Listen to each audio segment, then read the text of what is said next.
There are signs that Mr. Putin is looking at an endgame for the Ukraine-Russian conflict.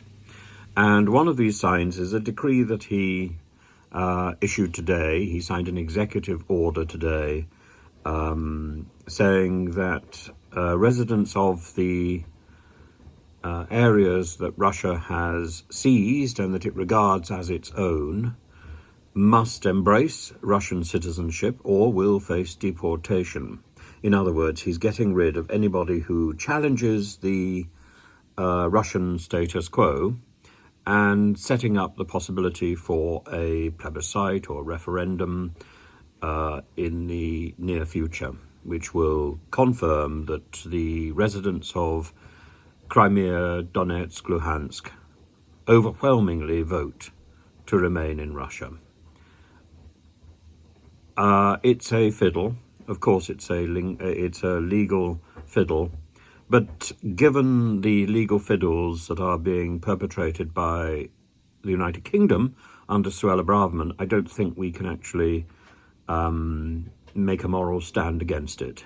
It is at least a way forward and a way to look at the final negotiated end of this conflict.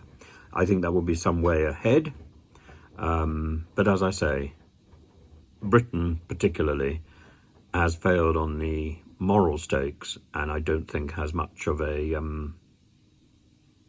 much pressure that it can put on Mr. Putin for playing around with legal niceties.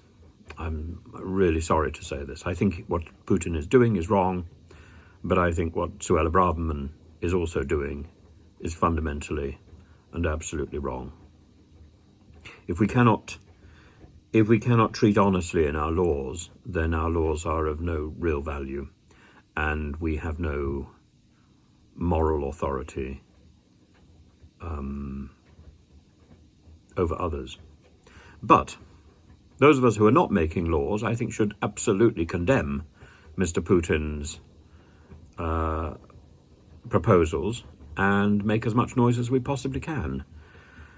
But at the same time, I think we should be realistic that this does represent a sneaky view into the mind of Mr.